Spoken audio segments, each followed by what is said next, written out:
right, welcome back to Swim Experts. We're continuing our analysis of the Athlete Development Matrix of Swimming Canada. And joining us today, we have two guests, the senior coach of the Paralympic program, Vince McCusker, and the national distance and open water coach, Mark Perry. Vince, we'll start with you. What makes up the technical and tactical pillar of the Athlete Development Matrix? Well, just broadly, it refers to learning basic human movements, going into fundamental movement skills, and then foundation sports skills. So basically starting with what we might broadly call physical literacy, and then moving into more sport specific skills. Specifically in swimming, what we're looking at in this pillar are what we might call movement competencies, things like agility, balance, coordination, orientation, and speed as general things. And then general swimming skills like feel for the water. How are we creating propulsion with arms, legs, turns, drag? And then we move from that into some of the training specificities, weekly training volumes and hours, session parameters, competitions, different kinds of competitions. How are you going to plan for those? And then tactical skills, stroke tactics, race tactics, and meet tactics. And those concepts flow equally through the Para program and the Olympic side program. Mark, a question for you. Does the training equipment you use on a consistent basis, does it support the technical skills that you're using? Absolutely, it does, yes. I think that the training equipment that you use should always be used for a reason. So it's for us, the training equipment's not just simply as a kind of a filler and for entertainment. It's the equipment that you choose for a particular piece of work should always reflect the skill that you're trying to develop. And exactly the same way as if you're using a particular drill to develop a skill. And obviously that would be part of the technical kind of skill of the coach in terms of when they look at their athlete and looking at the size and the developmental stage of that athlete and as to which piece of equipment is appropriate. So a good example of that would be when you're selecting a kickboard or a pull buoy, and you might consider things like the drag factor, buoyancy factors, and then determine the effect that particular piece of equipment is going to have on the swimmer's body position.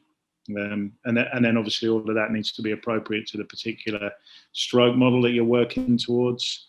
And that kind of means, I guess, in summing that a one size fits all approach doesn't work when you're looking at equipment in the same way that it doesn't when you're looking at drills.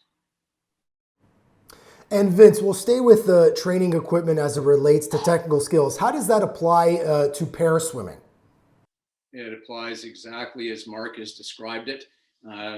We have to be a little bit more creative in acquiring equipment and determining the size and effectiveness of it. So, for example, we do have swimmers who have specific prosthetics that have been developed by people so that they can use a hand paddle where they're missing part of an arm, different kinds of fins that people have developed. And sometimes coaches need to do a little more digging to find the kind of equipment that's going to benefit the learning of the skills.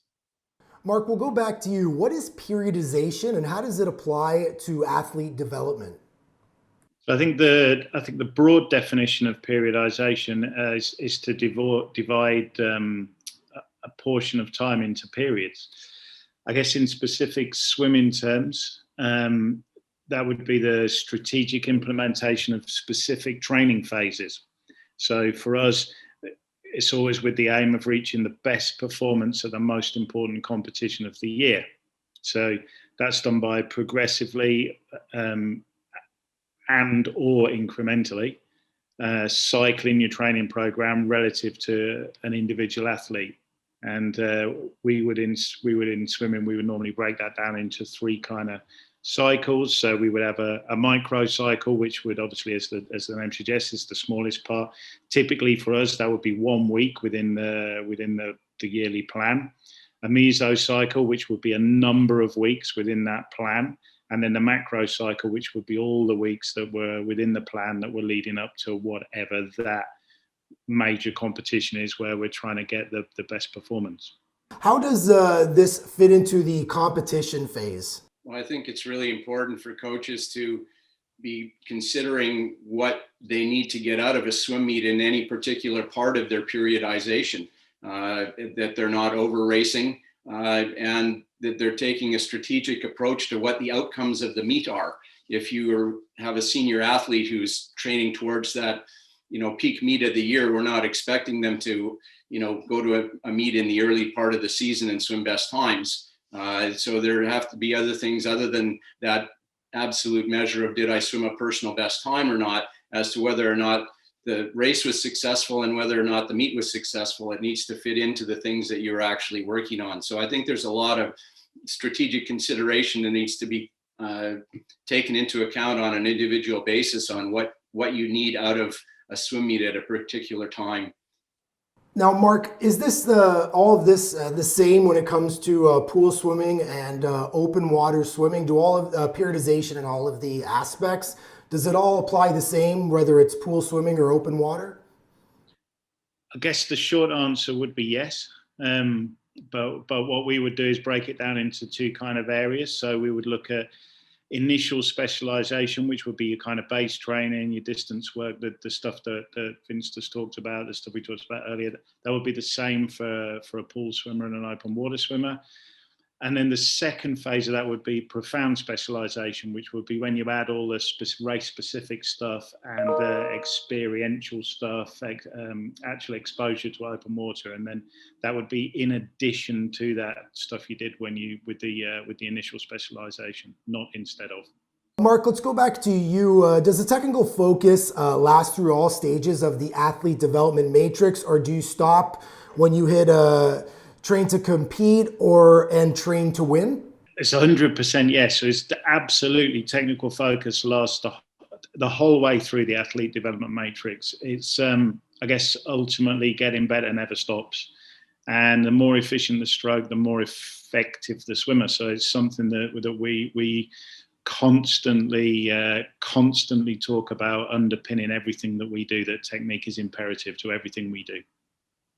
And then last question, we'll go to Vince. How does these principles apply to pair swimming? Exactly the same as what Mark just spoke of.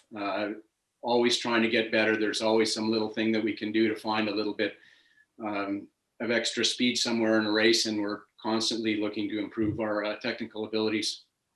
All right, those are your swim experts, national distance open water coach Mark Perry and senior coach of the Paralympic program, Vince McCusker, talking about the athlete development matrix, the technical, tactical, and strategic pillar. Thank you, gentlemen.